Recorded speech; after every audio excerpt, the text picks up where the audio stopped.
Hi అండి, అందరూ బాగున్నారా? Welcome back to my channel Arushri అండి. ఈరోజు మనం ఇడ్లీ సాఫ్ట్ అండ్ టేస్టీగా ఎలా రావాలో చూసేద్దాం ఫ్రెండ్స్.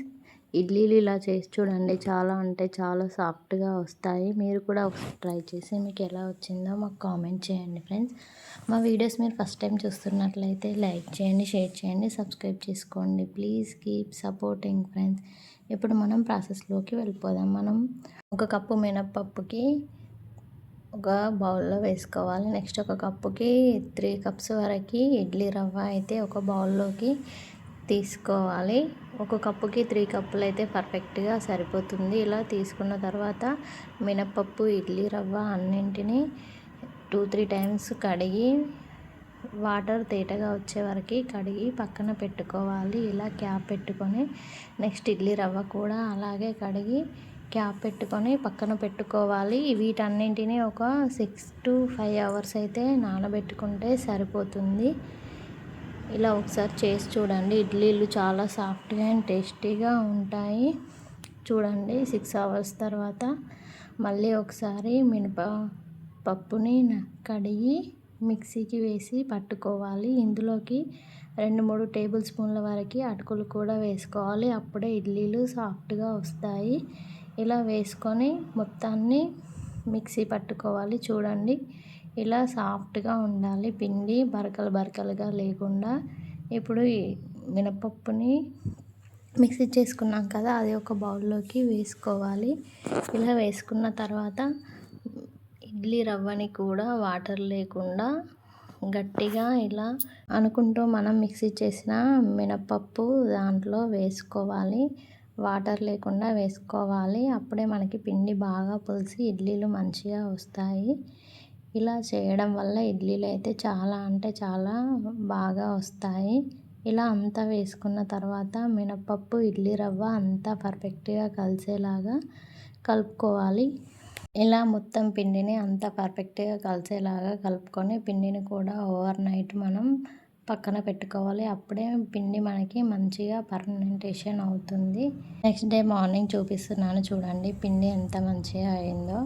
ఒకసారి పిండిని అంత పర్ఫెక్ట్గా కలిసేలాగా కలుపుకోవాలి.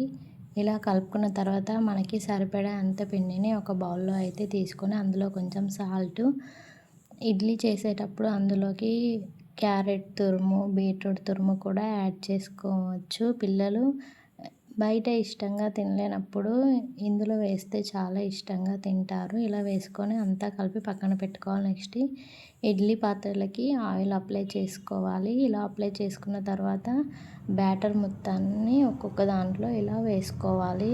ఒకదాని తర్వాత ఒక దాంట్లో ఇలా వేసుకుంటూ పెట్టుకోవడమే. మనం ఇడ్లీలు పెట్టుకునే లోపు ఇడ్లీ బౌల్లో అయితే ఒక 2 గ్లాసెస్ వరకు వాటర్ వేసుకొని గ్యాస్ పైన ఒక 5 minutes అయితే వేడి చేసుకోవాలి. ఇలా వేడి చేసుకోవడం వల్ల ఇడ్లీలు మనకి తొందరగా మరియు సాఫ్ట్గా వస్తాయి. చూడండి, ఇలా అన్ని ప్లేట్లలో బ్యాటర్ వేయడం అయిపోయిన తర్వాత ఇడ్లీ బౌల్లోకి ఇవి ప్లేట్లన్నింటినీ పెట్టుకొని క్యాప్ పెట్టుకోవాలి. 15 to 20 minutesలో అయితే ఇడ్లీ అవుతాయి. ఇందులోకి సింపుల్ చట్నీ చూసేద్దాం. ముందుగా పల్లీలని ఒక 1/2 టేబుల్ స్పూన్ ఆయిల్ వేసుకొని అందులోకి పల్లీలని, పచ్చిమిర్చి వేసుకొని వేయించుకోవాలి. పల్లీలు, పచ్చిమిర్చి వేగిన తర్వాత అందులోకి పుట్నాలను కూడా యాడ్ చేసుకోవాలి. పుట్నాలని అలా ఒక 2 minutes అలా వేయించుకోవాలి. అవి ఆల్రెడీ వేగినవి, వీటిని అంతగా ఫ్రై చేసుకొని అవసరం లేదు.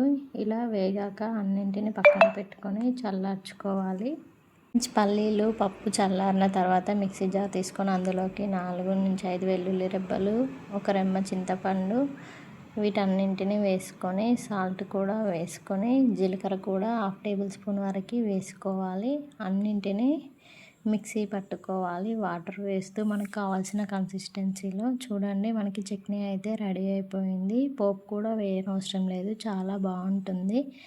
చూడండి, ఇడ్లీ కూడా రెడీ అయిపోయాయి. ఎంత కలర్ఫుల్గా ఉన్నాయో, ఎంత సాఫ్ట్గా ఉన్నాయో చూసారా? తీసి చూపిస్తున్నాను చూడండి. చాలా అంటే చాలా టేస్టీగా ఉంటాయి. మీరు కూడా ఒకసారి ట్రై చేసి చూడండి ఫ్రెండ్స్. మా వీడియోస్ మీకు నచ్చుతున్నట్లయితే లైక్ చేయండి, షేర్ చేయండి, కామెంట్ చేయండి, సబ్స్క్రైబ్ చేసుకోవడం మాత్రం మర్చిపోవద్దు. Please keep supporting friends. చూడండి, ఇక్కడ ఒక ఇడ్లీ చుంచి చూపిస్తున్నాను ఎంత సాఫ్ట్గా ఉందో. Thanks for watching. మళ్ళీ ఇంకొక మంచి వీడియోలో కలుద్దాం. బాయ్.